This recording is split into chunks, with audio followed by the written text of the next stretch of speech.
Oke, bismillah. Assalamualaikum warahmatullahi wabarakatuh. Bismillahirrahmanirrahim. Alhamdulillahirabbil alamin. Alhamdulillah wa syukrulillah wa la haula wa la quwata illa billah. Allahumma sholli wa sallim wa barik ala habibina wa syafi'ina sayyidina wa maulana Muhammadin wa ala alihi wa ashabihi wa man tabi'ahum bi ihsanin ila yaumil qiyamah. Amma ba'du. Alhamdulillah, malam ini kita bisa kembali melanjutkan ngaji filsafat kita barengan sama hujan. Semoga hujan ini membuat kita segar, segar pikirannya, segar hatinya. Karena hari ini banyak orang yang kering di berbagai level kehidupannya. Mungkin diingatkan oleh Allah, hidup ini enak, hidup ini nikmat.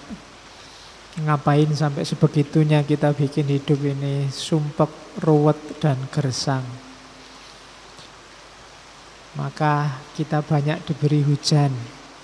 Apalagi tema kita bulan ini tema tentang cinta. Puisi-puisi cinta yang romantis itu biasanya pakai metafor hujan. Jarang ngomong cinta-cintaan metafornya panas, itu jarang. Metafornya mesti udan, apalagi yang gerimis. Kalau udan deres itu biasanya untuk mereka yang patah hati, sambil sendirian mengenang masa lalu. Nah, sementara hujan gerimis itu untuk yang baru jatuh cinta. Oke, kalau banjir untuk yang stres. Oke, bismillah, apapun yang terjadi di sekeliling kita sepanjang masih mungkin, yuk kita tetap ngaji. Meskipun yang datang banyak, yang datang sedikit, ya tetap ngaji. Bukan karena apa-apa, karena memang kita harus ngaji. Tidak ada alasan lain-lain. Bukan karena ilmunya penting, bukan karena nanti dapat wawasan luas nanti, ya. Itu kesekian, itu efeknya saja. Yang pertama-tama tetap, ya memang kita harus ngaji. Itu saja, bagi yang sempat.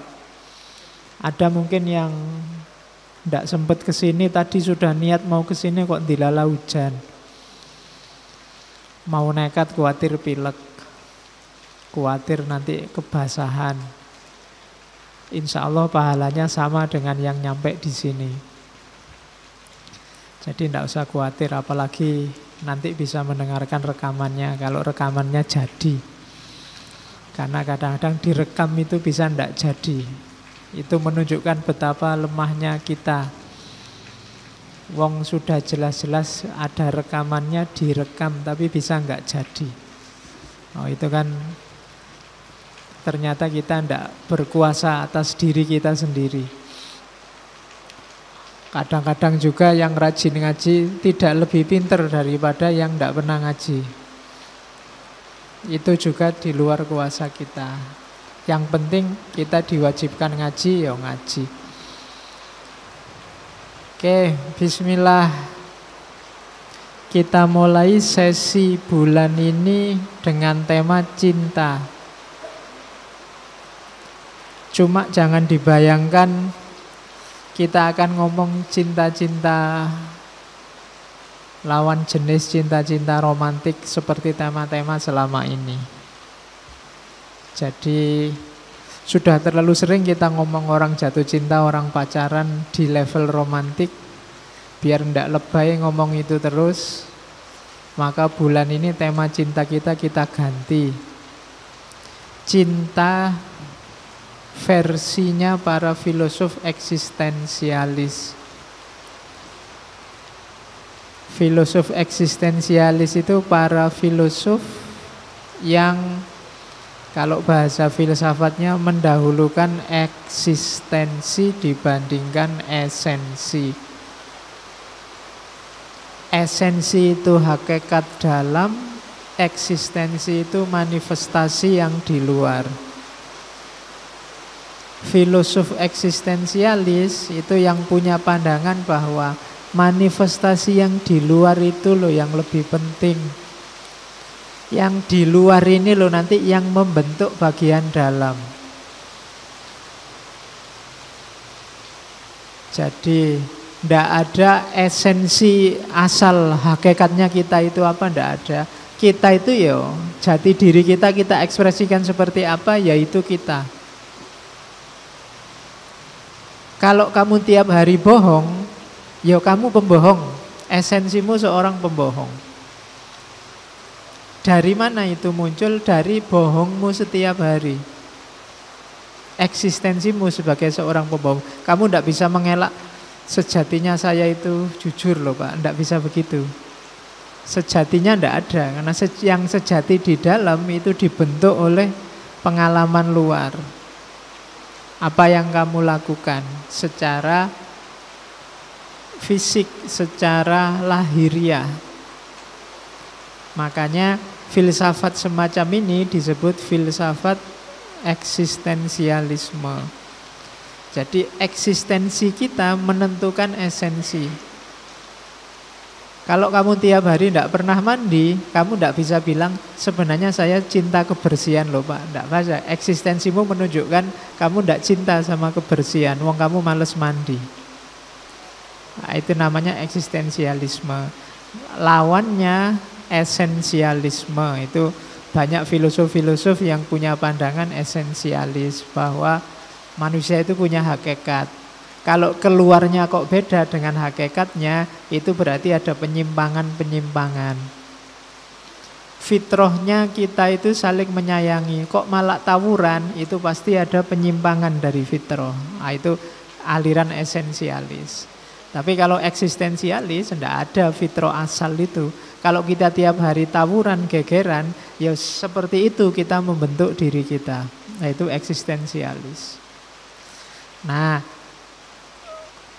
dulu pernah kita ngomong 1 bulan, mungkin ngomong Heidegger, ngomong Sartre, sampai Iqbal segala. Filsafat eksistensialisme.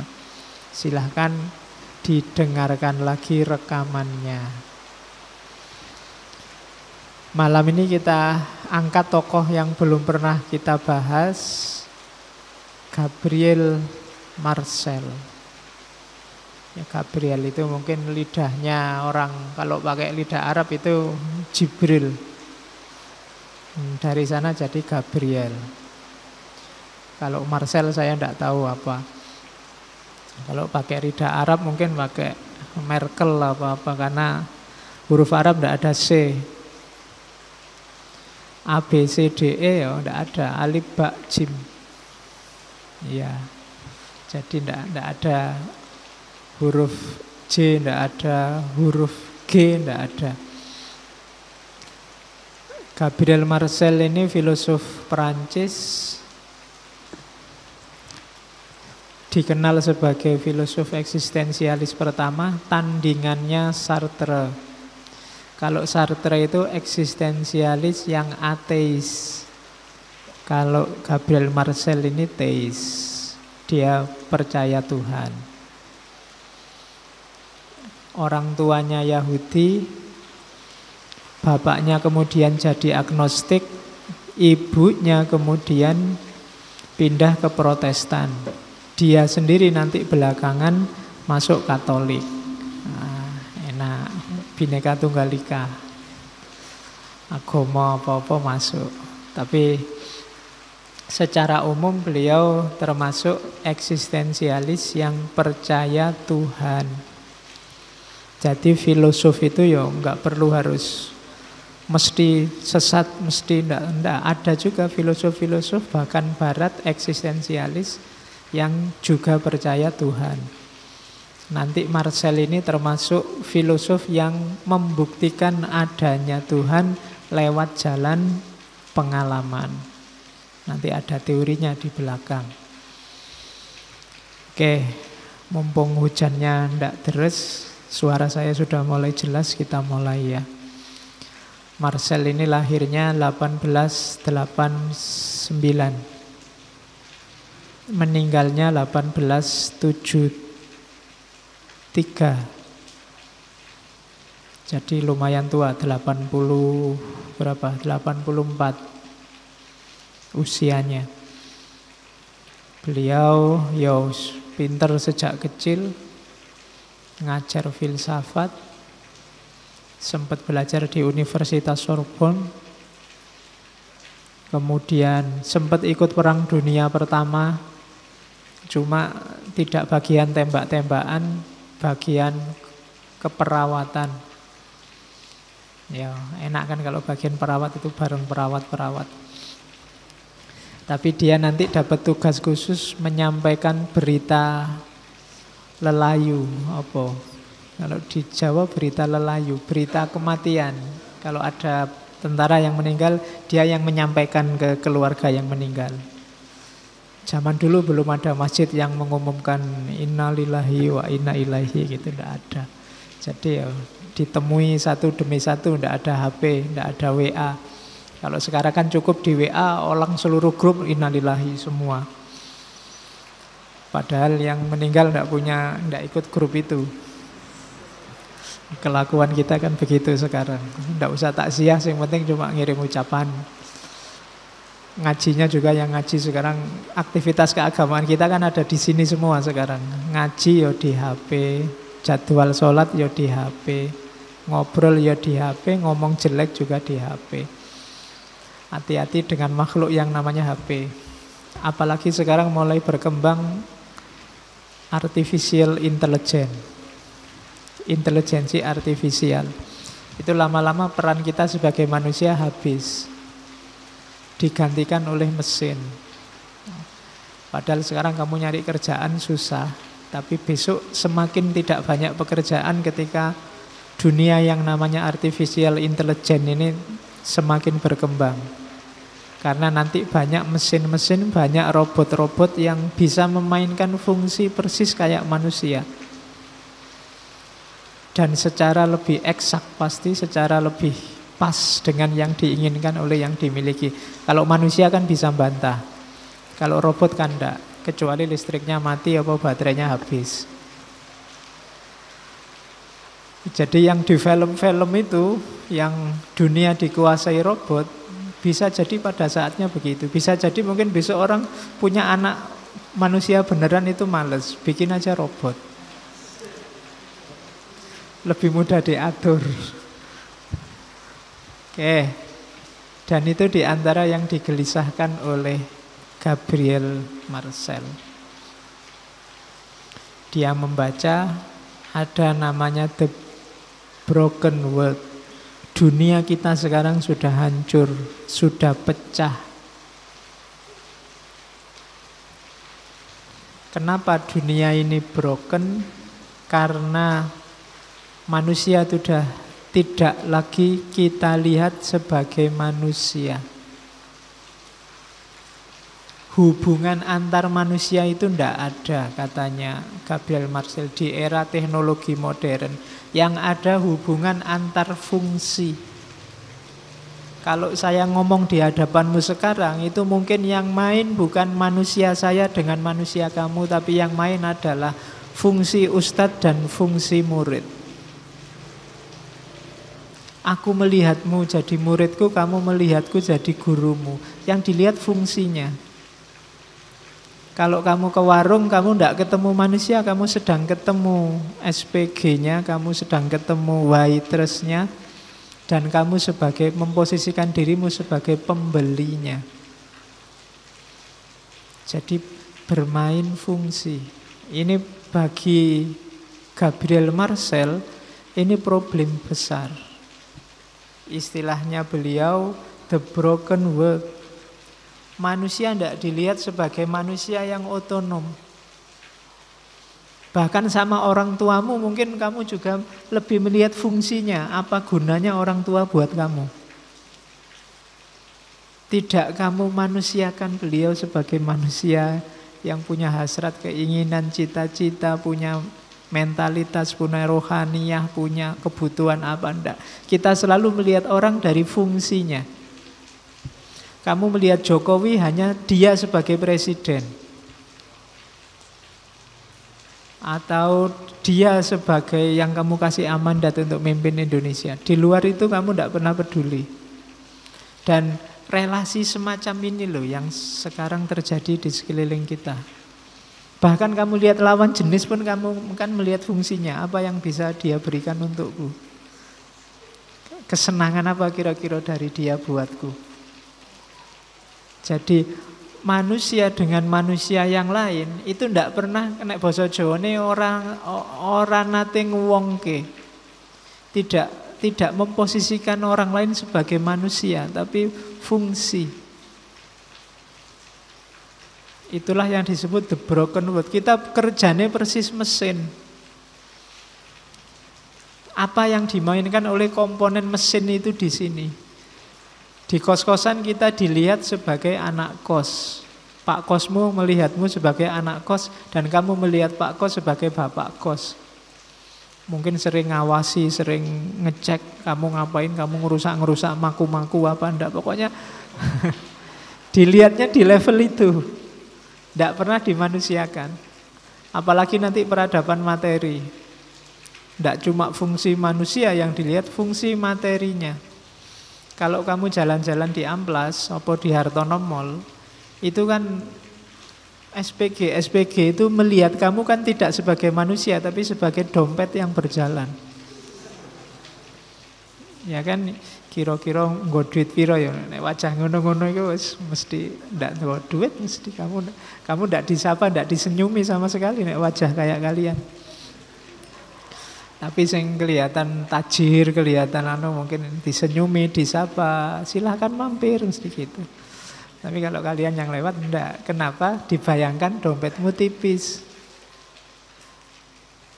Itulah namanya the broken world. Dunia hari ini begitu. Kamu eksis sebagai dirimu, cuma orang lain menganggapmu hanya fungsimu. Apa penting Pak anggapannya orang lain tentang saya? Penting. Kenapa? Karena kamu tidak bisa eksis tanpa orang lain. Itu nanti nyawa teorinya Marcel. Kita tidak akan bisa eksis tanpa orang lain. Sementara ternyata hubungan kita dengan orang lain itu hanya hubungan fungsional, hubungan atas dasar fungsi. Kamu memahami takmir ya sebagai yang ngurusi masjid. Tidak kamu pahami dia ya manusia loh. Kamu memahami temanmu sebagai apa yang kamu butuhkan dari dia. Tidak kamu lihat dia juga manusia. Oke, jadi itu problem yang disasar oleh Gabriel Marcel, bahwa hidup kita hari ini ada dalam the broken world, dunia yang hancur. Ya ini susah untuk diatasi, tapi pelan-pelan. Berarti kalau kemarin kita bolak-balik ngomong latihanlah jadi manusia, itu hari ini Marcel ngomong latihanlah memanusiakan manusia. Sebelum ada atribut apapun, ingatlah kamu sedang ketemu manusia. Sebelum kamu lihat agamanya, alirannya, sektenya. Hari ini kan selalu orang banyak menomorsatukan itu. Tadi saya baca ada yang mau duduk jejer di kereta aja harus dicek dulu agamanya apa. Itu kan enggak cuma fungsi, ternyata atribut-atribut seperti agama juga main. Kita enggak bisa melihat pertama-tama dia itu manusia loh. Sama kayak kamu manusia dengan segala atribut kemanusiaannya. Nah, Maka mulai hari ini dibiasakan ketemu siapapun pertama-tama, apakah itu dosenmu, temanmu, ke warung, diinget-inget, aku sedang ketemu manusia dan ingin ketemu manusia. Dulu waktu kita ngaji Suryo Mentaram kan, dia gelisah luar biasa karena di mana-mana dia tidak ketemu yang namanya manusia. Goleki wong ora ketemu-ketemu. Padahal dia kemana-mana, ya lihat orang banyak, tapi manusia jarang. Manusia dengan karakter kemanusiaannya. Maka untuk mengurangi problem the broken world, kita harus memanusiakan manusia. Ya untuk memanusiakan manusia berarti sebelumnya diri kita sendiri harus sebagai manusia. Itulah namanya eksistensi. Jadi eksistensi itu apa sih? Manusia yang eksis itu apa sih? Manusia yang eksis itu manusia yang sadar bahwa dia ada, menguasai dirinya, dan bertindak atas nama dirinya. Itulah orang yang eksis. Ini nyawa teorinya eksistensialisme. Istilahnya kesadaran eksistensial, kedirian eksistensial. Jadi eksis itu bukan berarti kamu terkenal. Sekarang eksis itu kan definisinya terkenal.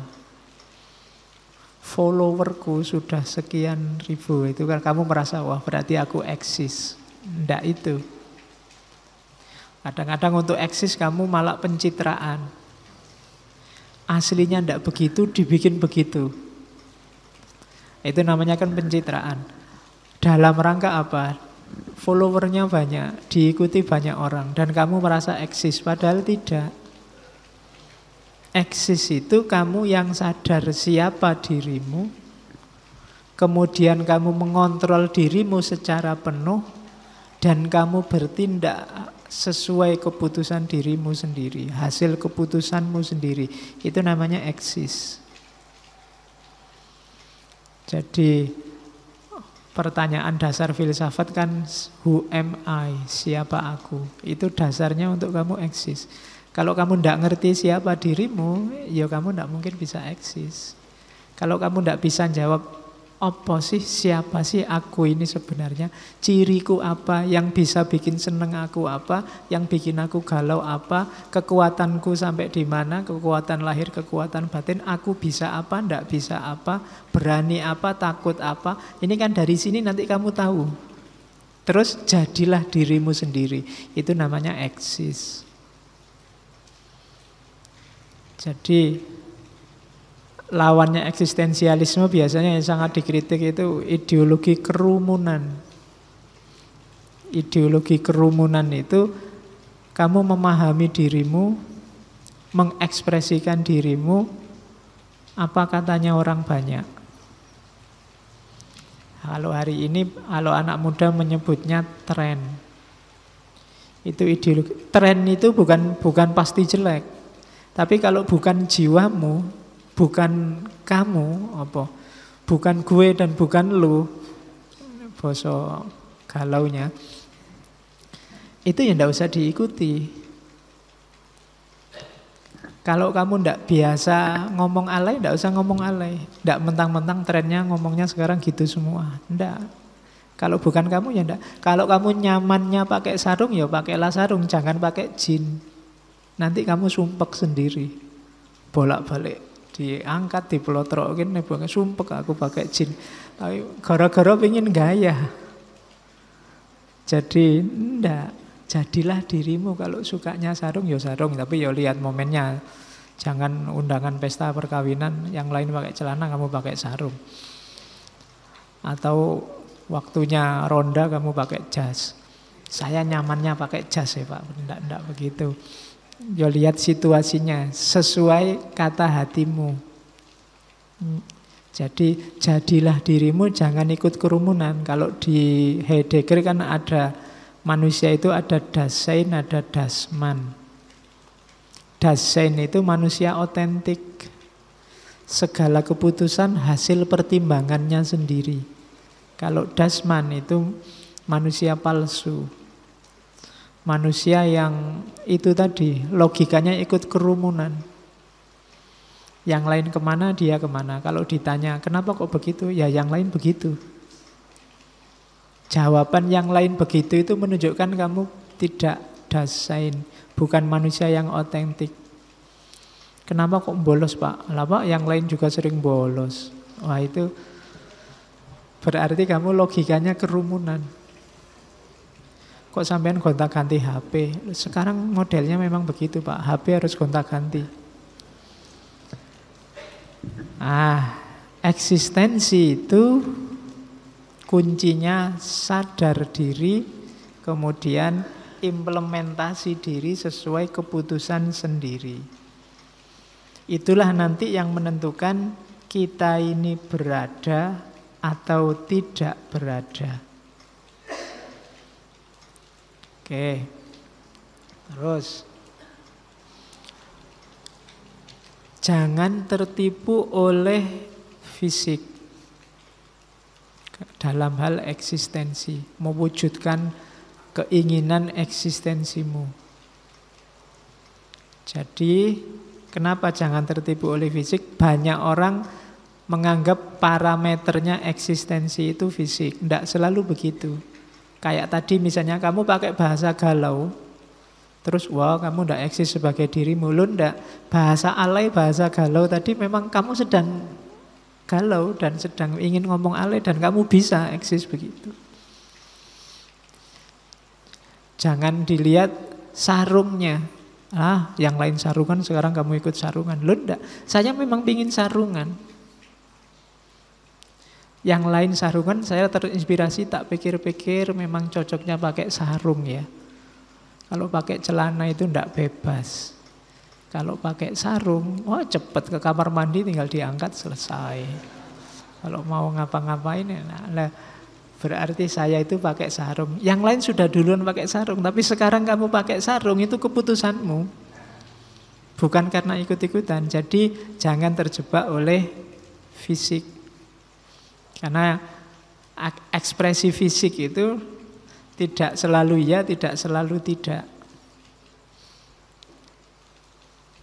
Jangan dilihat materinya belaka. Orientasinya jangan unsur fisiknya. Terus yang pertama itu. Terus yang kedua, saat kamu ingin eksis, bedakan antara being dengan having. Ini sering orang keliru.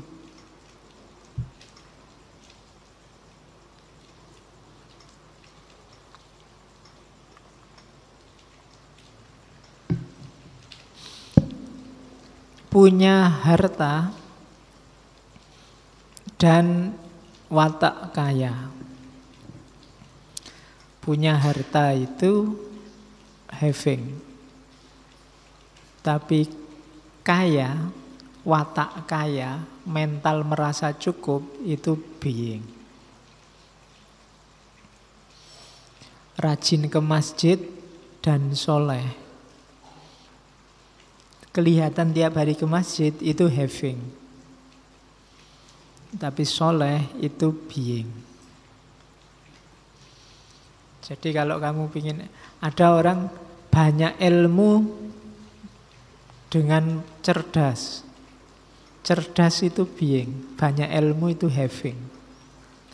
Ada orang cerdas yang ilmunya sedikit, wong tidak pernah belajar. Ada orang ilmunya banyak, tapi tidak cerdas, wapalan semua. Jadi kalau ngomong itu tinggi-tinggi, cuma tidak nyambung.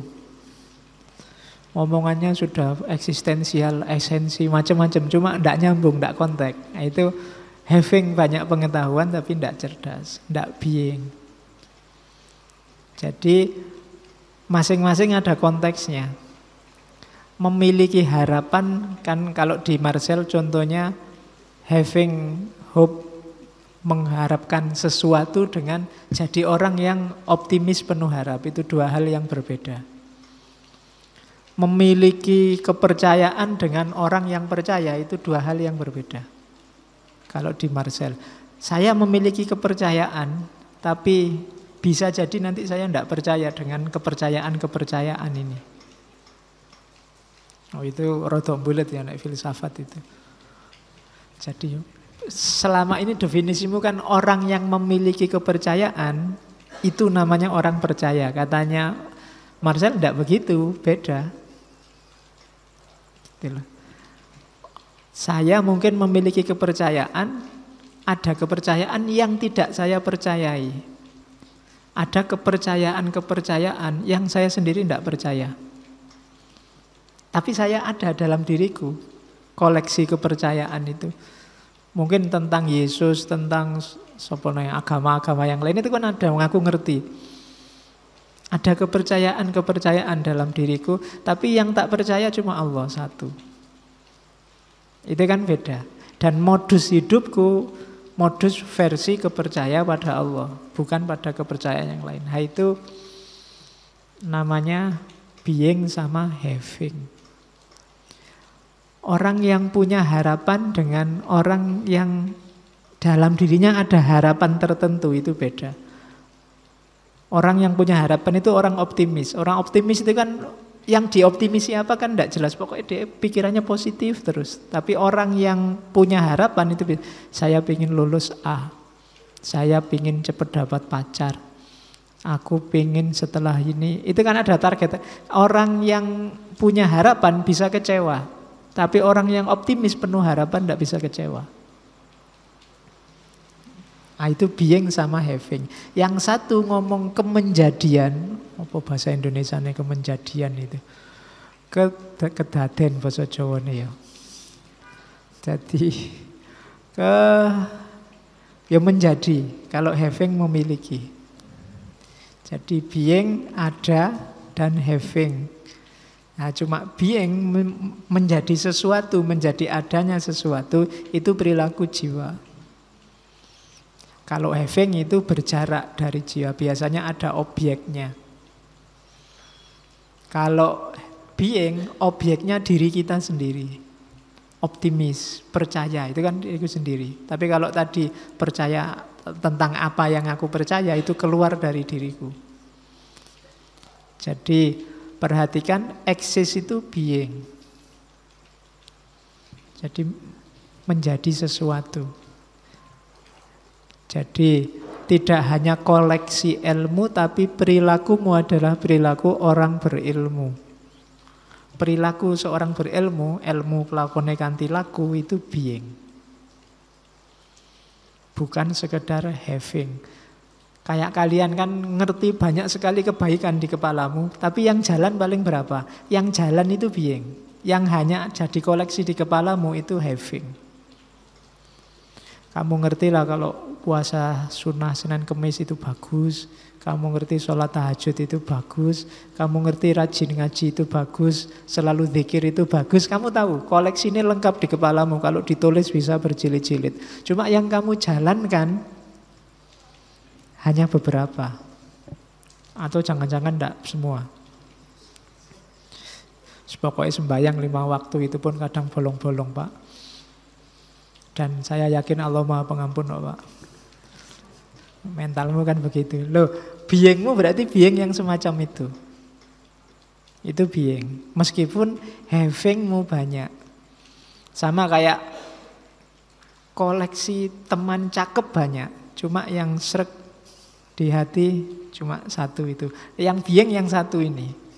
Yang lain cuma koleksi. Having. Nah, sing pacare oke itu saya nggak yakin jatuh cinta semuanya satu-satu, paling itu sifatnya having. Gue koleksi lumayan, ada yang model gini, ada yang model gitu, ada yang model gini dan seterusnya. Nah, itu being sama having. Maka kalau ada yang bilang saya sudah punya pacar, itu menunjukkan baru having. Bukan being. Beda dengan saya jatuh cinta. Jatuh cinta itu being. Tapi kalau punya pacar itu having, memiliki.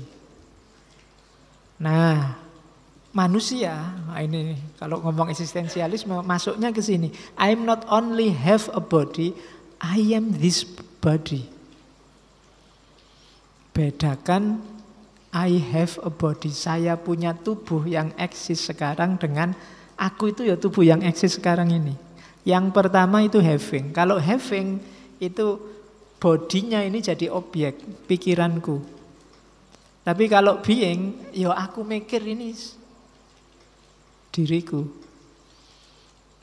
Oh itu pintere filosof ya, barang simpel jadi ruwet.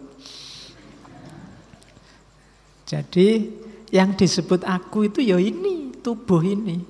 Kalau kamu bilang aku memiliki tubuh, loh aku yang mana lagi? Aku itu ya ini, yang bertubuh yang sekarang sedang eksis being ini.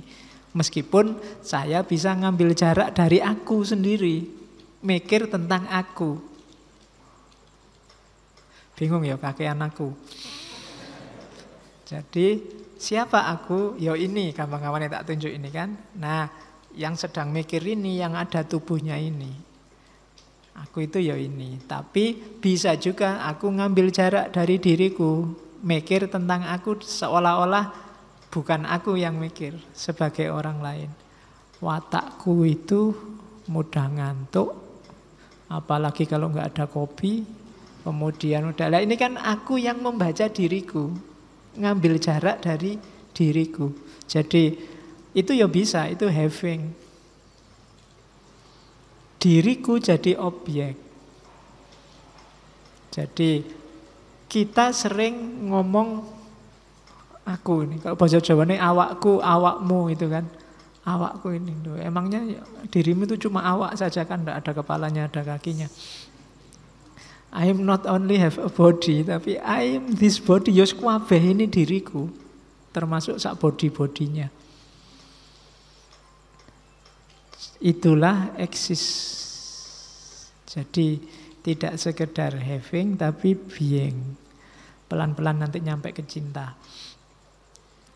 Nah, being and having in our society teach us how to take possession of things, when it should rather initiate us in the art of letting go, for there is neither freedom nor real life without an apprenticeship in letting go.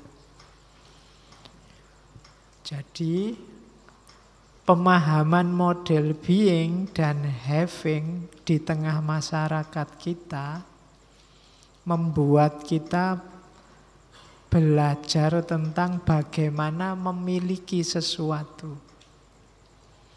Padahal harusnya pemahaman being dan having tadi membuat kita mau bukan memiliki, tapi melepaskan sesuatu. Kenapa? Karena there is neither freedom nor real life. Karena kebebasan itu, hidup yang sejati itu justru akan ketemu kalau kita belajar apprenticeship in letting go, belajar melepaskan.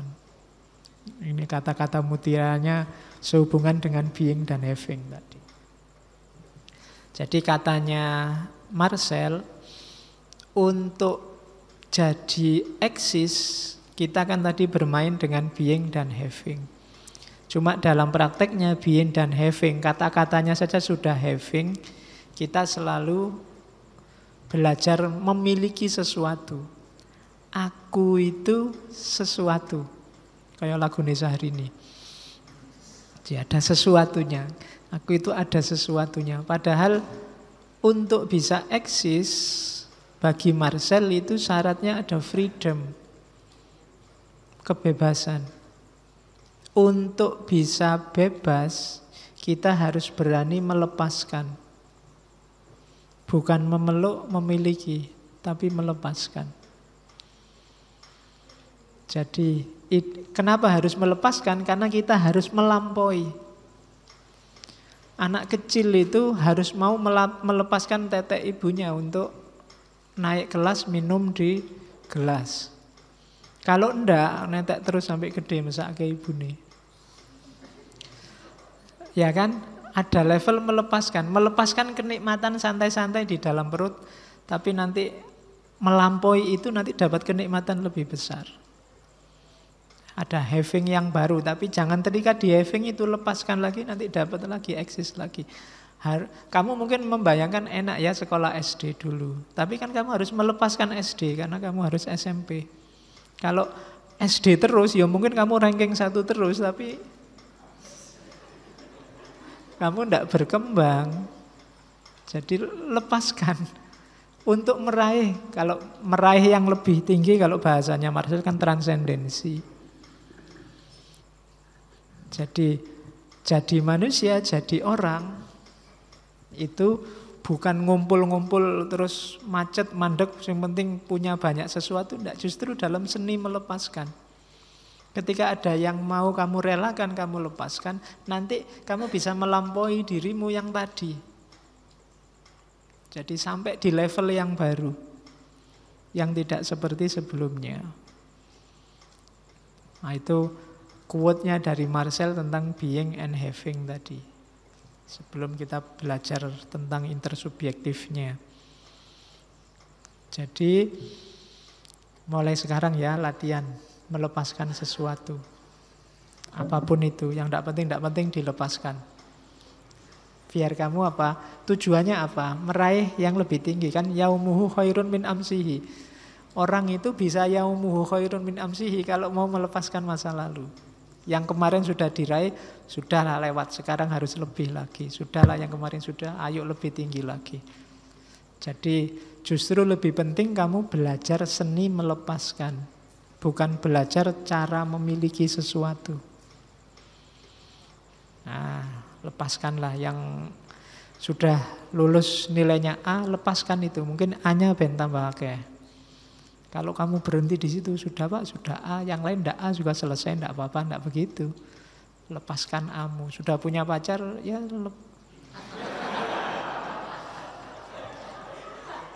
Loh kan kamu nanti tidak bisa eksis lebih tinggi lagi, sopo ngerti, dapat pengalaman baru. Ya. Kan harus variasi. Kalau pacaran kan boleh ganti-ganti tuh, kalau nikah sekali aja. Kecuali pengen tambah. Nggak harus dilepaskan, ditambah. Oke, ini Marcel. Terus dari tadi, being and having tadi, maka Marcel punya rumus refleksi level pertama dengan refleksi level kedua. Refleksi level pertama itu refleksi yang subjek terpisah dari objek. Saya mikir laptop, ini saya yang mikir, laptop ini barang yang dipikir. Itu refleksi level pertama. Saya mikir kalian, itu saya yang mikir, kalian yang dipikir. Jadi objeknya. Kalau refleksi level kedua, tidak begitu. Refleksi level kedua itu sifatnya partisipatif untuk memahami dunia misteri dalam tanda petik. Dunia misteri itu apa? Dunia yang kita terlibat. Tadi kan yang level pertama, saya mikir laptop, itu saya tidak ada hubungan apa-apa sama laptop. Tapi level kedua, ketika ada hubungan eksistensial antara saya dengan laptop. Misalnya, laptop ini penting sekali buat saya. Kalau tidak ada laptop ini, saya tidak iso ngaji pakai slide kayak gini. Kalau tidak ada ngaji pakai slide gini, aku ya sumpek, kamu ya pening. Tidak ada patokan kita materinya apa. Nah, ini level kedua. Ketika objeknya sudah tidak melulu objek, tapi dia sudah jadi aku juga. terlibat dalam subjektivitasku. Yang level subjek objek tadi katanya Marcel hanya mungkin untuk benda yang bukan manusia. Kalau untuk manusia harus yang kedua. Saya mikir manusia di level objek itu tidak akan ketemu kebenarannya. Karena manusia tidak beda sama laptop. Kalau laptop ada sisi objektifnya. Bisa dipahami lepas dari subjek. Meskipun nanti di level kedua dia bisa masuk ke subjek. Tapi memahami manusia harus selalu level kedua. Jadi mungkin kalau bahasa yang lebih khas, yang pertama penjelasan, yang kedua penghayatan. Jadi kalau objek biasa, laptop ini kan bisa cuma saya jelaskan. Laptop ini 14 in, mereknya Lenovo. Harganya paling kalau ini dijual paling 1 juta tidak ada yang mau. Misalnya, ini kan bisa dijelaskan begitu. Bisa juga di level penghayatan. Laptop ini meskipun dijual 1 juta tidak ada yang mau. Ada yang nawar 10 juta pun nggak akan tak kasih. Karena di sini ada kenanganku bersama. Nah, ini level kedua, level penghayatan. Nah, yang level kedua ini untuk manusia. Untuk memahami manusia. Karena manusia tidak bisa diposisikan di level pertama. Jadi memahami sesama manusia, orang itu kayak tadi loh, memanusiakan manusia. Itu bisanya di level refleksi level kedua. Refleksi level pertama itu namanya problem. Refleksi level kedua namanya misteri. Jadi kalau ada yang tanya bedanya apa problem sama misteri, kalau problem itu berjarak, subjek objek. Problem itu sesuatu yang dihadapkan pada kita untuk dicari solusinya. Dia berasal dari luar diri kita. Kalau misteri itu sesuatu yang melibatkan kita langsung. Kayak tadi loh, laptop kayak gini aja ndak boleh dibeli 10 juta. Ada misterinya. Jadi kita harus ngecek ini misterius. Misteri itu berarti apa? Subjeknya terlibat langsung di situ. Kalau problem itu kan ada masalah di depan kita, misalnya loh LCD-nya kok kedip-kedip mau mati, itu kan problem. Dicarikan solusi. Tapi kalau misteri itu tidak serta-merta bisa dicari solusinya. Kayak agama itu misteri. Terlibat dalam diri kita langsung. Menjelaskannya nggak sesederhana menjelaskan kayak orang sholat itu kalau tidak diselami sebagai misteri itu mungkin hanya kayak orang olahraga, senam apa yoga. Tapi enggak, dia ada makna khusus yang hanya yang ngalami yang ngerti. Jadi hanya yang ngalami langsung yang ngerti. Makanya contohnya dari siapa? Marcel bagus di kalimatnya. A mystery is a problem that encloses human itself because the questioner become the object of the question. Misteri itu problem yang mempertanyakan dirinya sendiri. Kenapa? Karena saya yang bertanya itu yang terlibat. Contohnya gampang, getting to Mars is a problem. Falling in love is a mystery. Manusia, gimana caranya manusia bisa sampai Mars itu problem. Di luar diri kita, ya mungkin dikalkulasi pakai astronomi, pakai teori antariksa, tapi jatuh cinta itu misteri. Tidak bisa kamu jelaskan, kenapa sih kok kamu jatuh cinta padanya, itu kamu jawabnya mesti pelekak-pelekuk. Apa ya, yang lebih jelek kan banyak. Ya, karena kalau yang lebih cantik mesti jawabmu gampang, lebih cantik tidak mau Pak sama saya. Kok itu yang kamu pilih? Alasannya apa? Terus kayak gimana sih jatuh cintamu itu? Dalam mana antara cintamu sama temanmu, sama orang tamu, sama saya? Kamu jawabnya mesti pontang-panting. Sama kayak tadi, mau laptop kayak gini aja kok enggak boleh 10 juta. Wong itu 1 juta aja ndak ada yang mau. Rahasianya apa sih? Hanya gara-gara dikasih pacarmu, mbok sudah kamu jual aja 10 juta, nanti pacarmu kasih uang suruh beli laptop lagi kasih kamu, kan sama aja. Tapi kan tidak bisa sesederhana itu namanya misteri. Kok sampai segitunya ya orang mau bla bla bla bla, biasanya kamu begitu, itulah misteri. Hubungan subjek dengan subjek. Tidak sederhana kayak menjelaskan objek. Kalau problem sih sederhana, dicarikan solusinya di luar diri. Tapi kalau misteri itu kan jarang misteri yang terungkap. Misteri itu selalu remain misteri, selalu jadi misteri. Ada mahasiswa cakep, pasangannya ndak cakep. Kamu kan heran, dipikir pakai akal karena kamu berjarak.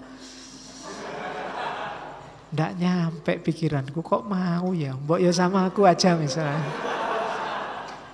Padunya kamu karepe ngono. Tapi ndak, that's mystery. Jadi kalau ada lagu judulnya Misteri Cinta, itu berarti yang ngarang pernah baca Gabriel Marcel. Jadi cinta itu misteri. Tapi datang ke Mars itu problem.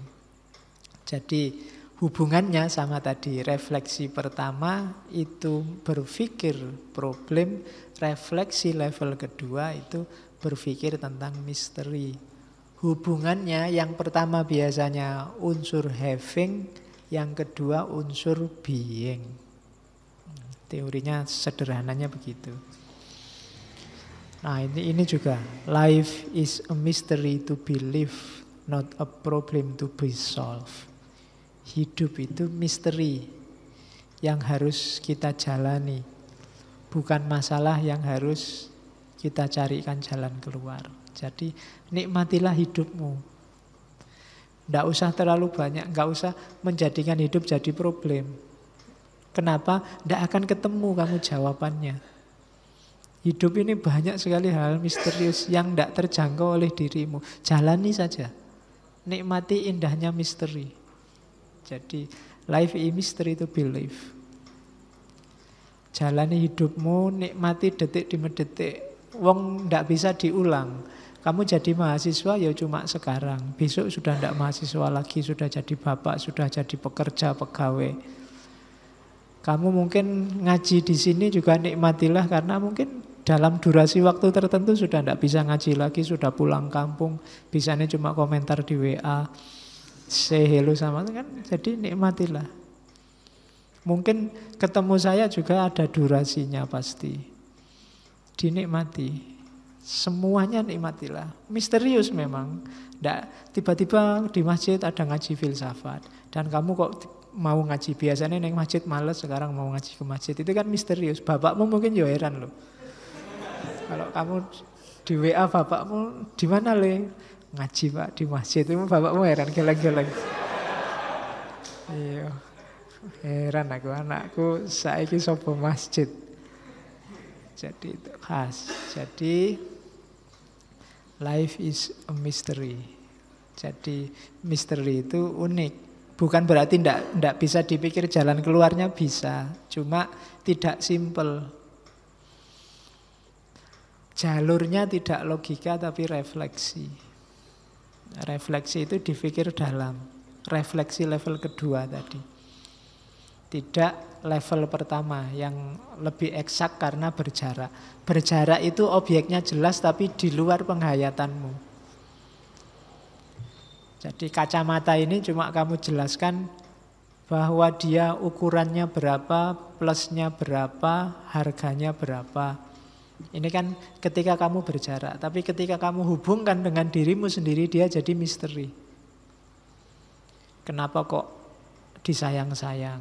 Kenapa kok ndak boleh hilang? Kenapa kok harus pakai warna coklat kok ndak warna hitam? Kenapa kok? Itu jawabannya banyak. Dan itu misterius dalam dirimu. Penghayatan individual. Oke, terus. Nah, sekarang masuk ke inti gagasannya.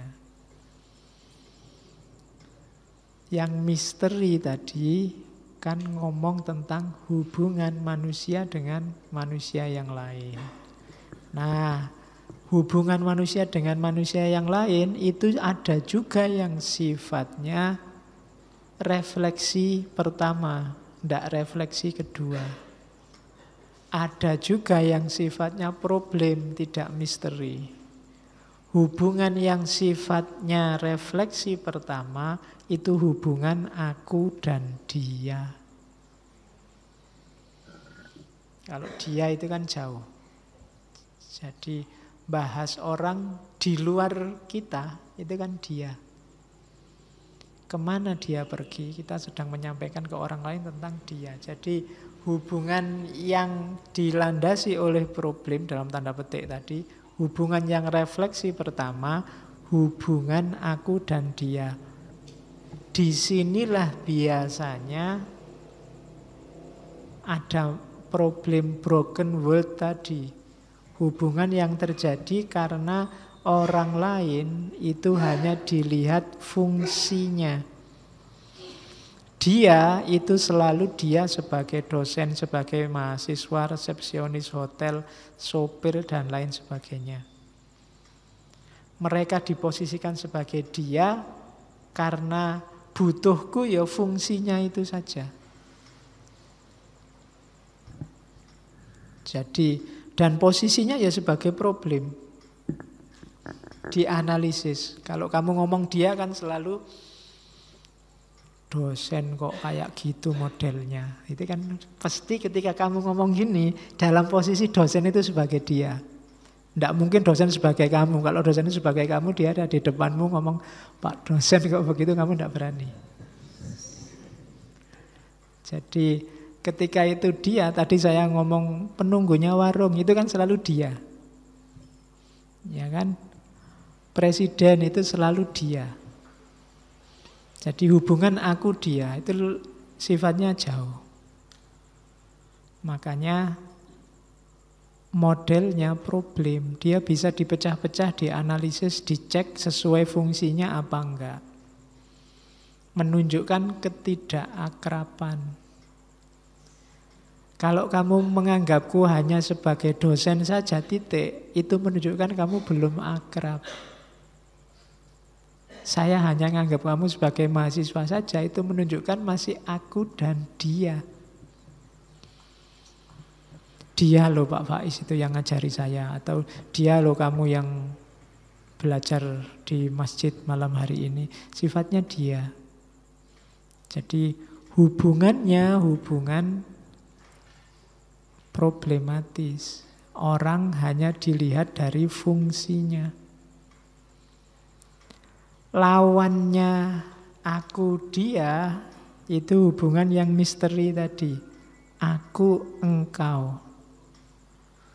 Di aku engkau, orang lain tampak bagi saya tidak hanya yang memiliki fungsi-fungsi tertentu. Ya meskipun mereka tetap punya fungsi itu, tapi dilihatnya sebagai misteri. Misteri itu dipahami, dikagumi, kita terbuka pada dia, dia terbuka juga untuk kita. Itu hubungan aku engkau. Aku dan kau. Ya. Jadi bukan aku dan dia. Jadi kalau ini sudah saling terbuka. Aku mau membuka diri padamu, kamu membuka diri padaku. Kita saling masuk dunia masing-masing. Ini namanya komunion. Jadi hubungan kita bareng sudah. Kita bersama, sama-sama saling membuka diri. Ini yang disebut hubungan yang misteri. Kenapa? Subjeknya terlibat. Diri kita yang berpikir terlibat. Kalau aku dan dia kan tidak saling terlibat karena jauh, ada jarak. Tapi hubungan aku dan engkau ini jadi satu. Aku dan engkaunya sudah nyambung sekarang. Makanya kalau kalian punya pasangan, punya pacar, coba ditanya, ini hubungan kita ini aku dan dia apa aku dan engkau? Kalau aku dan dia itu berarti masih jauh. Masih ada jarak. Masih bermain di fungsi. Kamu, fungsimu adalah melayani keinginanku. Fungsimu adalah menyenangkan hatiku. Fungsimu adalah mencintaiku. Dan fungsiku adalah bermain di fungsi, Mas Ian. Tapi kalau sudah aku dan engkau itu saling terbuka. Kita terima dia apa adanya, dia terima aku apa adanya. Itu hubungannya sudah aku dan engkau. Itu hubungan di level misteri. Jadi biarlah cintanya jadi misteri. Cinta kita cinta yang misteri, bukan cinta yang problematis. Kalau cinta yang problematis, cinta yang masih kalkulasi-kalkulasi fungsional. Masih ada kepentingan-kepentingan egois. Orang harus komunion karena katanya Marcel, there is only one suffering, to be lonely. Lonely itu bukan hanya tidak ada yang lain. Ada yang lain tapi semuanya dia. Tidak ada yang engkau. Mungkin di sini ada yang baru saja ngaji, baru datang. Wajahnya asing semua, dia bingung. Jadi semua dia sebanyak ini orang, dia merasa kesepian sendirian. Kenapa? Karena semuanya dia. Tidak ada yang engkau. Dan itu menderita luar biasa. Makanya kalau ada yang baru diajak ngobrol, diajak guyon bareng-bareng biar dia masuk dalam kekitaan aku dan engkau. Bukan lagi sebagai dia. Kita juga kan kalau ada anak baru kan posisinya sebagai dia. Wah, dia anak baru nih. Calon filosof baru. Ya, saingan nih. Jangan-jangan lebih pintar dia daripada aku. Oke, dan itu menyakitkan. There is only one suffering, to be lonely. Ini maknanya luas, luar biasa. Jadi hati-hati. Sakit yang paling sakit itu sendirian. Makanya kemana-mana carilah teman. Masuk surga aja kalau sendirian mungkin kamu ya sumpek. Dewe, yang lain kemana? Ke neraka semua, kafir kabeh Pak. Saya sendirian di sana. Ya. Maka dakwahlah, ajalah yang lain ikut masuk surga. Bareng-bareng di sana seru loh. Kalau kamu sendirian sumpek nanti. Oke, kenapa there is only one suffering, to be lonely. Kesepian. Kalau ada teman sendirian ya didatangi biar tidak kesepian. Jangan takut. Engkau masih punya aku. Jadi bukan dia, tapi kamu. Hubungannya aku dan kamu. Oke, nah jalannya gimana untuk menuju hidup yang tidak sepi tadi, hidup yang aku dan kau tadi? Ada 3 tangga untuk masuk ke hidup level misteri. Fase admiration, fase reflection, dan fase exploration. Jadi ketika bertemu seseorang, yang pertama hargailah dia, kagumilah dia dengan segala keunikannya sebagai manusia, itu admiration. Setelah itu reflection. Renungilah keberadaannya dalam perspektifmu. Setelah itu exploration. Hiduplah bersama, tenang, damai, saling menguntungkan, saling membahagiakan, saling menyenangkan. Jadi tahapnya 3. Admiration, reflection, exploration. Jadi baru di situ nanti ada komunion yang puncaknya nanti namanya cinta. Jadi kalau pakai teori ini, Cinta pada pandangan pertama itu tidak ada. Pada pandangan pertama yang ada admiration. Mungkin kamu kagum karena wow kok titik-titik, lanjutin sendiri. Loh, yang bikin kamu wow kan macam-macam, nanti kalau tak sebut kan beda-beda. Karena setiap orang kan, ini kan urusan taste, urusan selera, seleranya beda-beda. Ya meskipun ada orang yang ngomong, seleramu rendah, itu rendah bagimu, tinggi bagi yang lain. Kenapa? Kalau katanya Gadamer kan satu-satunya yang tidak bisa digugat itu selera. Alah, dangdut aja kampungan. Loh, dangdut kampungan menurut siapa? Alah, musik jazz, musik tidak jelas. Itu menurut siapa? Ya kan? Lah, yang tidak kampungan apa? Bagi orang kampung, kamu ke kampung bawa musik rock, bawa musik blues, musik jazz, ya itu yang dianggap itu musik apa? Jadi selera itu kan tergantung admiration, itu pandangan pertama. Hargai dia dalam keunikannya.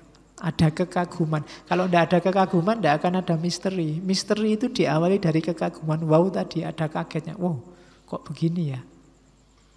Pandangan pertama. Setelah itu mikir, kok aku terbayang-bayang terus ya? Apa ya cocok aku sama dia? Dia kan baru dipikir. Ya pertanyaan pentingnya, apa ya mau dia sama aku? Ya, itu reflection. Kalau sudah, baru exploration. Hasil refleksi tadi diwujudkan. Ayolah tanding. Kan gitu. Ayo dijalani. Kalau memang sayang, dipraktekkan sayangnya. Kalau memang suka, ditunjukkan sukanya. Exploration. Jadi level-level menuju komunian. Komunian itu karena, kenapa sih harus ada komunian? Karena kita tidak bisa eksis sendirian. Kamu jadi manusia itu tidak bisa jaya sendirian, gagal sendirian, sumpek, tidak bisa, selalu melibatkan orang lain. Ketika kamu meraih status kaya, itu hanya mungkin terjadi kalau ada orang lain punya status miskin. Kamu merasa cakep, itu berterima kasihlah pada yang iya. Selalu ada orang lain kan, maka kepenuhan eksistensialmu kalau kamu ada dalam komunian. Hidup bersama orang lain dengan aku dan engkau. Bukan lagi aku dan dia. Itu salah satunya. Jadi eksistensialismenya beda sama filosofi yang lain. Yang cenderung egois. Tapi di Marcel ini tidak, kebersamaan dengan yang lain. Kalau kayak Heidegger, kayak Sartre itu kan pinginnya eksis sendiri, peduli amat dengan yang lain, bahkan orang lain itu neraka.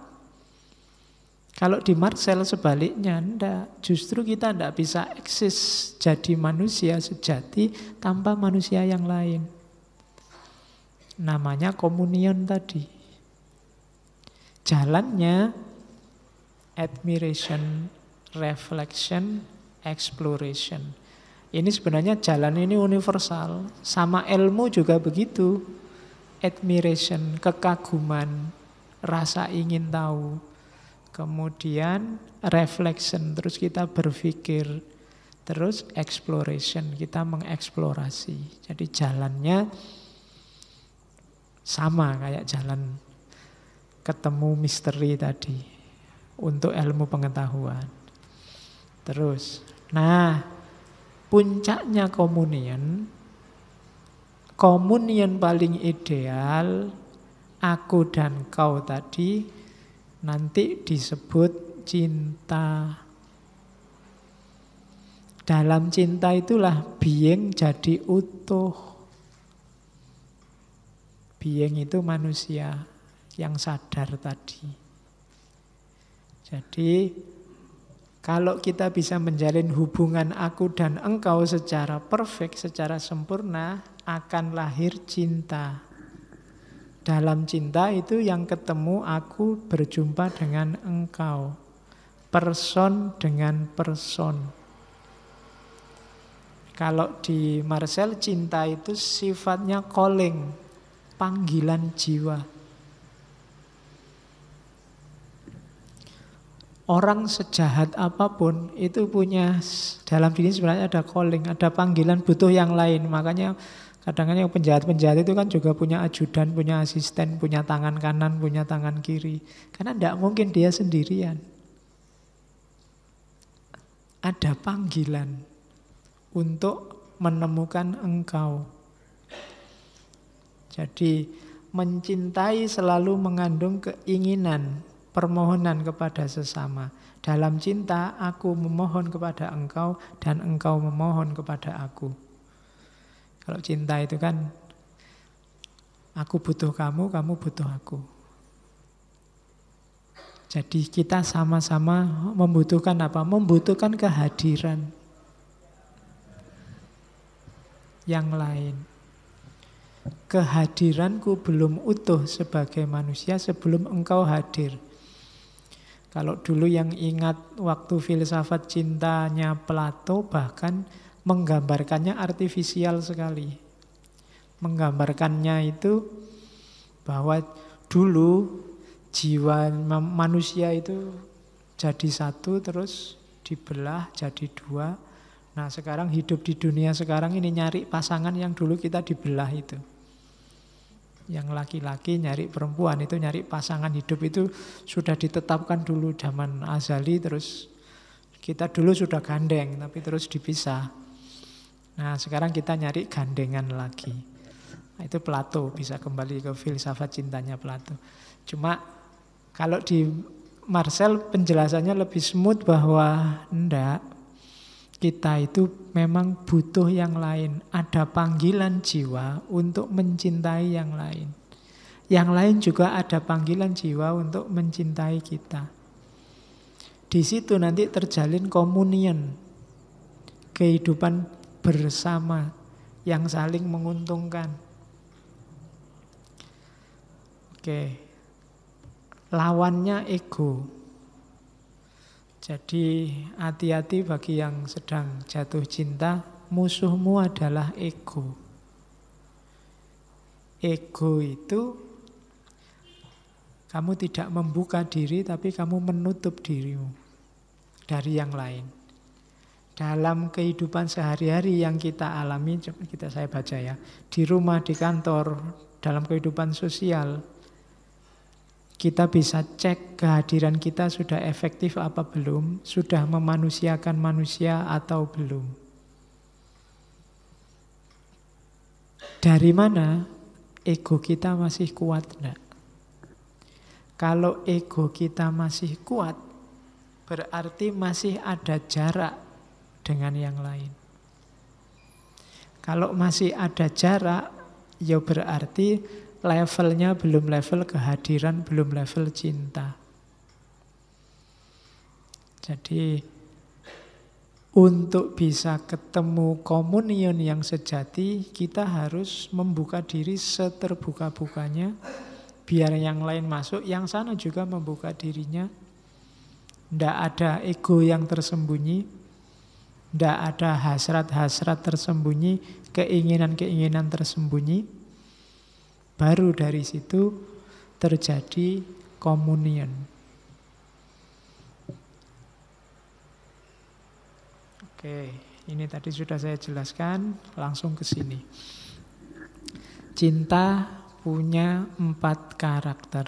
Tadi kan berarti cinta itu puncaknya komunion tadi, syaratnya 4. Yang pertama disposability, yang kedua receptivity, yang ketiga engagement, yang keempat fidelity. Ini beda sama Erich Fromm dulu ya, sama-sama 4. Jadi untuk ngecek itu cinta beneran apa tidak, yang pertama adalah disposability, kerelaan, kesediaan untuk terbuka dan membiarkan orang lain masuk. Kalau masih ada, kamu jangan ikut campur dalam kehidupanku loh ya. kamu kan cuma pacar. Ya berarti belum cinta. Kamu ndak usah terlalu masuk-masuk dalam hidupku. Urusanku, urusanmu, urusanmu. Itu masih ego. Belum dispose, belum terbuka. Terus yang kedua, receptivity. Selain membuka diri lebar-lebar, juga menerima orang lain. Ya silahkan, kamu bukalah dirimu lebar-lebar biar aku bisa masuk. Aku juga membuka dirimu lebar-lebar biar kamu bisa masuk. Itu receptivity. Lawannya egoisme. Kalau egoisme masih kukuh dengan dirinya masing-masing. Udahlah, kamu jangan cerewet tentang urusanku. Urusi aja urusanmu. Urusan kita kan cuma malam minggu apel selesai kan gitu aja. Yang lain enggak. Berarti belum cinta. Kalau cinta harus ada receptivity. Ada penerimaan. Dan yang ketiga, engagement. Engagement itu keterlibatan.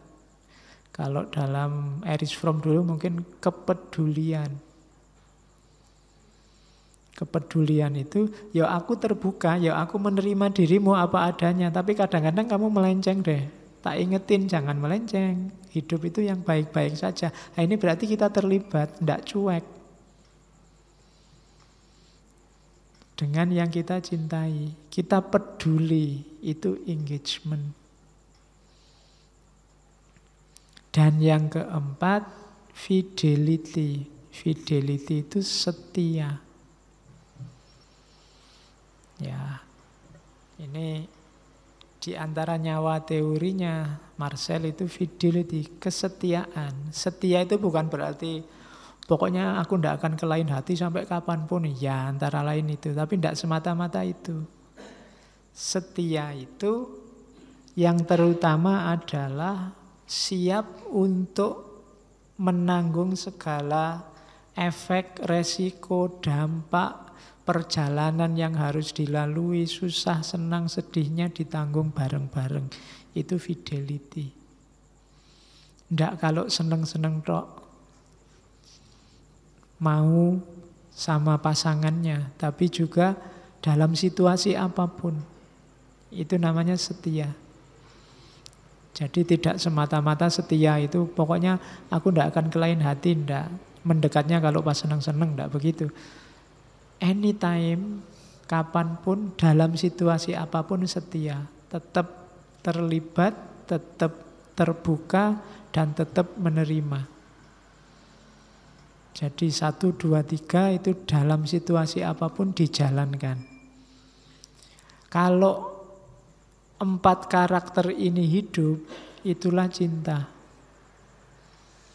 Kalau 4 karakter ini belum hidup atau tidak hidup, bisa dipertanyakan lagi itu benar-benar cinta apa pencitraan.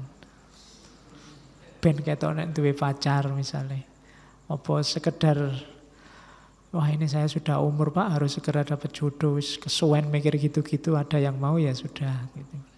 Ya mungkin lama-lama akan tumbuh rasa cintanya. Cara memupuknya, pupuklah rasa kerelaan, keterbukaan. Kemudian penerimaan. Terimalah dia apa adanya, dia menerimamu apa adanya. Tapi juga berkembanglah bersama. Jangan mandek, saling peduli. Kemudian setialah, menempuh perkembangan bersama itu liku-likunya banyak. Maka salinglah setia. Itu baru disebut cinta. Kalau selama ini kita ngomong cinta itu kan titik tekannya pada emosinya, pada rasanya. Kalau di filosofi eksistensialis enggak. Pada ekspresi eksistensialnya. Cinta yang eksistensial itu membawa 4 karakter itu tadi.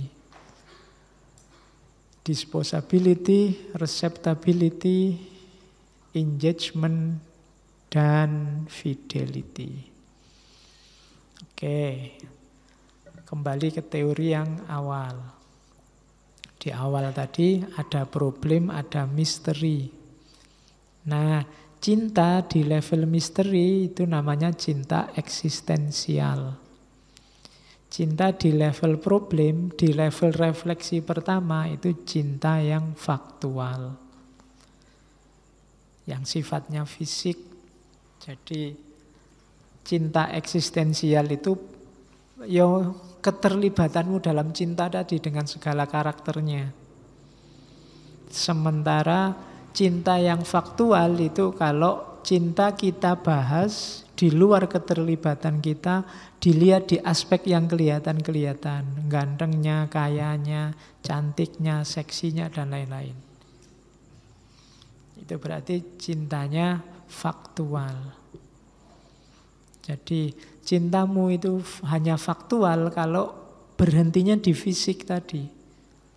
Jadi objek. Kenapa kamu jatuh cinta? Karena dia ganteng. Itu levelnya masih level cinta faktual. Karena dia kaya lumayan, nggak usah capek-capek nyari kerjaan besok misalnya. Atau karena dia darahnya biru misalnya.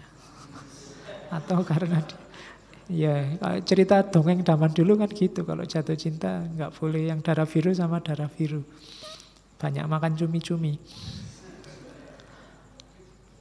Oke, nah ada cinta yang eksistensial. Kalau yang eksistensial itu dipentingkan pergerakan batinnya. Jadi ada dua jenis cinta. Kalau cinta yang dibahas oleh dua orang pecinta tiap hari hanya fisik, gimana lebih cakep, kita jalan-jalan kemana, kemudian caranya lebih seksi, bagaimana dan seterusnya, itu berarti adanya di refleksi pertama. Sifatnya hanya ngomong faktual. Yang ini mudah berubah, tidak abadi. Karena cantik kan tidak abadi. Harta juga tidak abadi, ada titik akhirnya. Beda dengan cinta yang eksistensial. Cinta yang pergerakan batin tadi. Kalau cinta itu sifatnya eksistensial, cinta ini bisa sampai tua. Dalam situasi apapun dia masih tetap hidup. Tapi cinta yang faktual hanya ketika problem-problem fisiknya masih ada dan masih utuh seperti semula. Kalau sudah tua, sudah mulai keriput, mungkin cintanya berkurang. Tambah keriput satu, berkurang satu. Tambah keriput dua, berkurang dua. Lama-lama yang lain lebih cakep. Karena fokusnya pada fisik dan faktual. Maka usahakan dalam relasi cinta kita sifatnya cinta yang eksistensial. Oke, kalau cinta itu eksistensial, dia abadi. Disitulah kita ketemu keabadian. Cinta yang melampaui kematian. Kematian tidak jadi penghalang lagi sudah. Buktinya apa? Meskipun pasangannya sudah mati, cintanya kan tidak hilang. Masih ada. Mencintai berarti mengatakan kepada yang lain yang dicintai bahwa engkau tidak akan mati. Hidup terus dalam diriku. Meskipun kau mati, tapi engkau tetap hidup. Kalau disambungkan dengan tadi, relasi komunion tadi, kalau relasi kita dengan sesama ini relasi cinta, tidak cuma sesama pacar, berarti kita sedang menjalin keabadian. Kita makanya ada hadis, barang siapa yang rajin silaturahmi, umurnya semakin panjang. Kenapa? Umur eksistensialnya. Orangnya mungkin tidak ada, tapi dia dikenang terus karena jasanya. Karena misalnya kalian ingat terus yang mungkin orang tuanya sudah tidak ada sama orang tuanya. Itu sama orang tua dulu kan relasinya relasi cinta. Komunionnya sudah paling tinggi cinta. Itu kan hidup terus. Sampai hari ini. Jadi cinta itu sifatnya melampaui kematian. Makanya banyak puisi-puisi yang mengaitkan cinta dengan keabadian. Karena cinta itu sifatnya mengabadi. Oke. Termasuk nanti hubungannya dengan Tuhan. Saya tidak tahu kita sama Tuhan itu aku dan dia apa aku dan engkau. Atau jangan-jangan hanya aku saja. Dia dan engkaunya tidak ada, egois. Kita mikir Tuhan hanya untuk kepentingan kita saja. Ketika kita butuh kita panggil-panggil. Manggilnya keras lagi pakai mikrofon. Nah, kalau pas tidak butuh ditinggal. Cinta dan kematian. Nah, ada istilah bagus dari Marcel namanya creative fidelity. Kalau terjemahan harafiahnya kesetiaan kreatif. Ya cinta itu harus kreatif. Cinta itu kan tadi menuntut kita 4 terus-terusan. Terbuka, menerima, terlibat, setia. Ini harus butuh kreativitas untuk bertahan. Dan semua aktivitas kita untuk mempertahankan 4 hal ini itulah creative fidelity. Kita setia dalam suka dan duka. Cuma setia dalam suka dan duka agar kepercayaannya tetap tidak hilang sesama pasangan, itu butuh kreativitas. Ya kayak kamu itu loh, biar pacarmu ingat kamu terus, setia terus, kan butuh kreativitas. Mungkin setiap kali mau tidur di WA, sudah tidur, kalau I miss you, dan seterusnya, kayak gitulah ya. Ayo, ngasih gambar jempol. Cuma kan butuh kreativitas. Kalau kamu monoton, I miss you tiap malam, I miss you, lama-lama bosen yang dikirimi I miss you. Alah paling I miss you lagi, sudah jam 10 gini. Iya. Sekali-sekali jangan ngirim I miss you, ngirim martabak apa ngirim terang bulan. Nah, jadi lo seandainya benar ngirim martabak atau terang bulan itu jenisnya creative fidelity. Biar apa? Kesetiaannya tetap bertahan. Gitu loh. Jadi itu namanya creative fidelity. Dalam hidup kita butuh kreativitas. Sementara relasi paling utama adalah cinta, dan cinta itu butuh kontinuitas kesetiaan dalam keterlibatan, dalam penerimaan, dalam keterbukaan diri. Semua aktivitas bersama maupun sendiri dalam rangka mewujudkan ini, itu namanya creative fidelity. Oke, nah cuma untuk melakukan yang terus-menerus semacam ini itu kan tidak simpel, tidak gampang. Untuk bisa tahan, bisa setia terus, bisa tidak henti-hentinya kreatif, ada syaratnya. Syaratnya apa? Hope, harapan. Jadi dalam cinta ada harapan. Dalam hubungan komunion itu ada harapan. Cuma jangan salah, caranya Marcel mengartikan harapan beda dengan kayak tadi. Harapan di level misteri, bukan harapan di level problem. Jadi jadilah orang yang penuh harapan. Bukan harapan yang spesifik, karena harapan yang spesifik itu bisa jadi kekecewaan ketika tidak terpenuhi. Jadi jadilah orang yang optimis. Optimis apa? Tidak usah. Kalau hari ini orang ngomongnya berpikirlah positif. Jangan sampai kehilangan harapan. Harapan apa? Pokoknya harapan apa saja. Yang penting kamu terus berharap. Alami saja misteri harapan itu. Nah, itu maunya Marcel.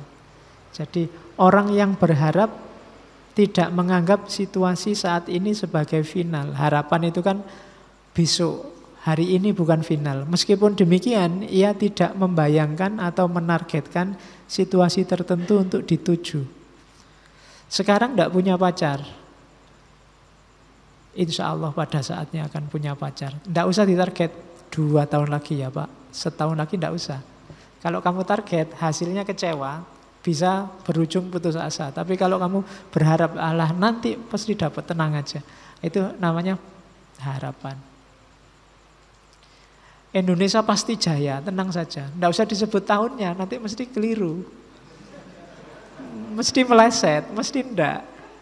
Sudahlah, insya Allah jaya, pada saatnya kita akan jaya. Wis ngono wae. Itu lebih menenteramkan, lebih bisa melahirkan kesetiaan tadi. Cintaku ini akan sukses, kita akan bahagia. Itu lebih nyaman daripada kamu 3 tahun lagi ya kita nikah. Itu bisa pontang-panting, ternyata nikahnya sama orang lain. Jadi enggak. Jadi harapannya kayak itu. Contohnya orang sakit. Aku berharap penyakitku sembuh setelah operasi. Itu mungkin bisa melahirkan kekecewaan, tapi aku optimis bisa sembuh. Itu lebih menenteramkan. Jadi bukan mengharapkan sesuatu, tapi hidup dengan penuh harapan. Itu yang dimau oleh Marcel. Kalau orang hidupnya penuh harapan, menjalankan yang baik-baik tadi, menjalankan hidup bersama dengan landasan cinta tadi juga lebih mudah. Jadi kalau dirunut sejak awal sebenarnya pikirannya ada benang merahnya.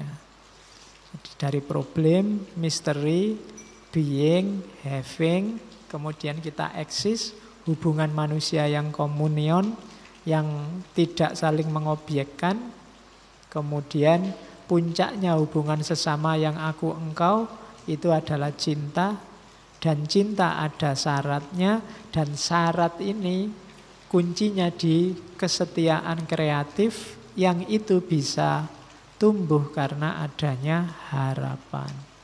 Nah itu garis besar teorinya. Kalau katanya Marcel, hope consists in asserting that there is at the heart of being, beyond all data, beyond all inventories, and all calculation, a mysterious principle which is in connivence with me. Jadi harapan itu terdapat dalam menyatakan, dalam kenyataan bahwa di dasar batin kita, di luar semua data, di luar semua temuan, di luar semua kalkulasi, ada satu prinsip misterius yang cocok, yang bekerja dalam diriku. Jadi harapan itu ya kayak tadi loh. Semacam ada dorongan kekuatan untuk selalu optimis. Tidak peduli situasinya seperti apa, tidak peduli kondisinya seperti apa, nggak peduli kalkulasinya. Kalau dikalkulasi ini tidak mungkin saya bisa bahagia. Kuliahku cuma kuliah di kampus agama. Paling mentok ya guru TPA. Kalau guru TPA nanti kira-kira bayarannya berapa, apa ya bisa aku kaya. Nah kan kalkulasi. Tapi orang yang penuh optimis itu membypass semua kalkulasi-kalkulasi, semua temuan-temuan, semua data-data positif yang dimiliki. Yang sreg dengan kita. Prinsip yang enggak, insya Allah kita akan bahagia. Tenang aja. Kalau Allah menghendaki apa sih yang tidak bisa? Itu harapan. Oke. Nah, dari situ nanti muncul gagasannya kebebasan. Bebas itu berarti kuncinya di kalimat yang paling akhir. Ya, secara negatif bebas itu berarti kita terlepas dari segala yang membelenggu. Kalau secara positif bebas itu kita mampu melakukan apa yang ingin kita lakukan dalam kuasa kita. Dalam kuasa diriku, kalau dalam pengertiannya Marcel berarti apa? Kebebasan itu karena eksistensiku dibatasi oleh kehadiran orang lain, kepenuhannya, maka kebebasan itu kemungkinan-kemungkinan yang bisa aku lakukan sehubungan dengan hadirnya orang lain. Jadi kita bebas melakukan segala yang kita inginkan sesuai dengan keberadaan orang lain yang kita butuhkan. Jadi bebas itu bukan sakarepe dhewe kita yang egois, tapi sesuai dengan visi bersama yang ingin kita wujudkan dalam komunion tadi.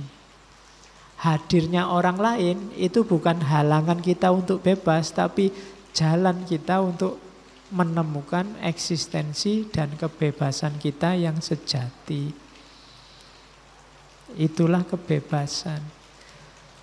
Kan di banyak filosof kadang-kadang orang lain dianggap penghalang kebebasan kita. Enggak. Justru hadirnya orang lain memungkinkan kita melakukan banyak hal.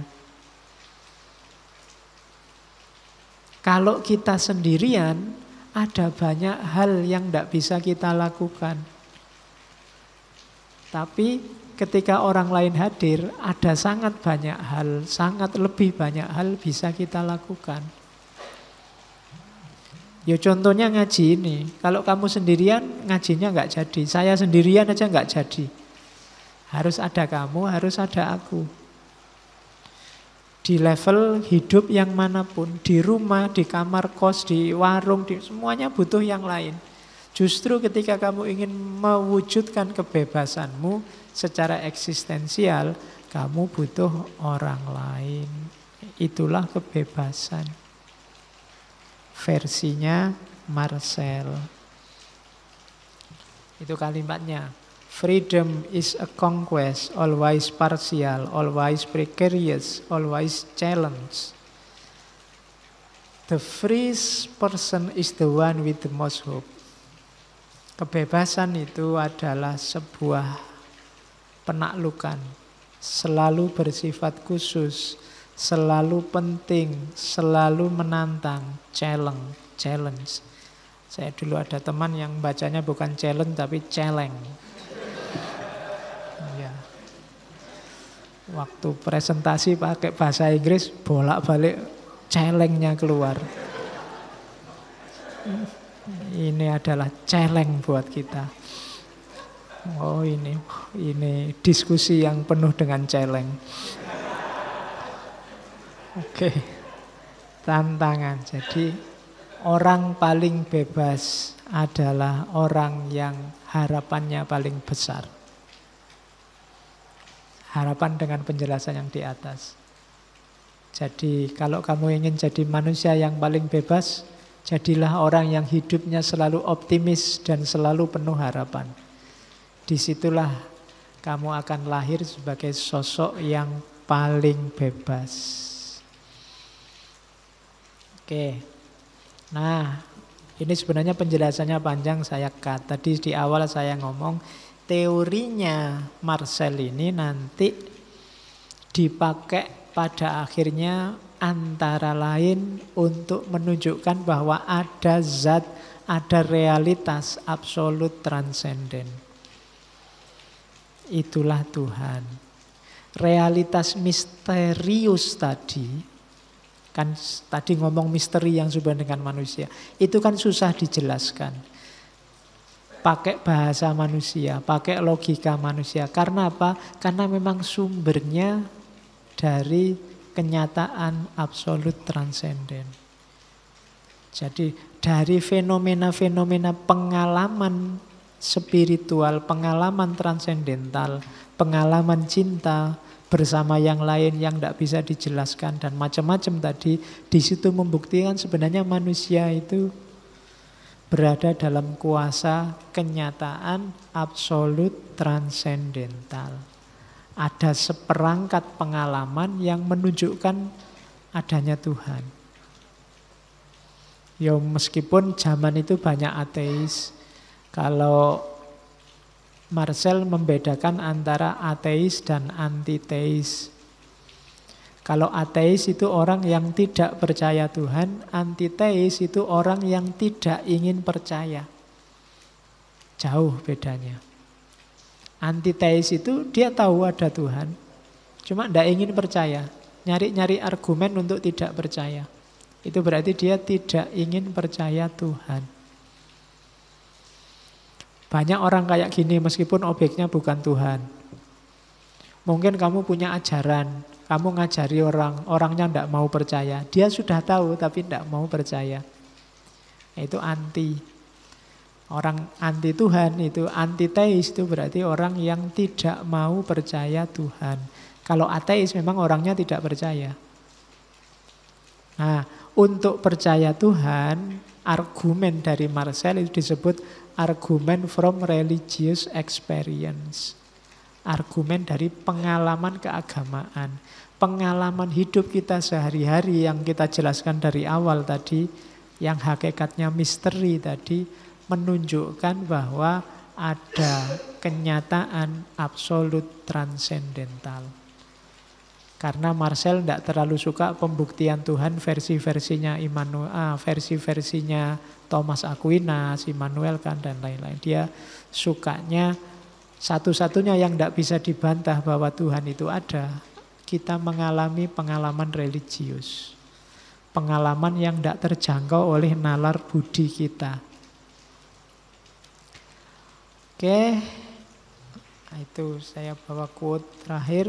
The wise man knows how to run his life so that contemplation is possible. Orang yang bijaksana tahu bagaimana menjalankan hidup sehingga memungkinkan untuk kontemplasi, muhasabah. Ini Marcel ngajari kita hidup itu ya memang dijalani, tapi usahakan dalam hidup kita ada fase untuk refleksi, kontemplasi. Orang yang merasa tidak sempat refleksi, tidak sempat kontemplasi, berarti dia tidak bijaksana dalam menjalankan hidupnya. Orang yang tidak refleksi, tidak kontemplasi itu ciri orang yang tidak eksis. Karena dia tidak akan ketemu kesadaran dirinya. Tidak akan ketemu ciri-ciri hakikat kediriannya. Itu yang akan membuat dia susah untuk menemukan dirinya. Kalau dia tidak menemukan dirinya, aktivitas yang dilakukan biasanya aktivitas kerumunan. Aktivitas orang banyak. Yang lain ke utara, yang lain ke selatan, ke selatan. Memang kontemplasi itu tidak gampang. Contemplation and wisdom are highest achievement and man is not totally at home with them. Kontemplasi dan kebijaksanaan atau filsafat itu memang pencapaian tertinggi. Tapi manusia itu biasanya tidak terlalu kerasan. Not totally at home with them. Orang itu tidak kerasan kalau hidupnya disuruh yang bijaksana, yang kontemplatif, jangan asal-asalan. Hidup kita selalu saja sifatnya otomatis, kayak robot, sudah ada programnya sendiri. Kita tidak kerasan kalau disuruh hidup itu yang tertib, yang penuh pertimbangan, yang tidak asal-asalan. Man is not totally at home. Padahal itu yang kita kaji selama ini. Untuk hidup tidak asal-asalan. Tapi biasanya kita sudah ngerti teorinya, tapi tidak jalan. Kenapa tidak jalan? Katanya Marcel, karena kita tidak kerasan dengan hidup yang sangat tertib. Harus dilatih sampai kita benar-benar bisa hidup kontemplatif dan bijaksana. Alhamdulillahirabbil alamin. Kita sudah belajar bagaimana hidup dalam cinta menurut Gabriel Marcel. Minggu depan kita ketemu eksistensialis yang lain, yaitu Søren Kierkegaard dari Denmark. Ya, bulan ini kita ketemu barat semua. Ndak apa-apa ya. Kalau ada yang tanya alasannya, bisa karep-karepe Ustadz. Saya akhiri sekian. Kurang lebihnya mohon maaf. Wallahul muwaffiq. Wallahu a'lam bishawab. Wassalamualaikum warahmatullahi wabarakatuh.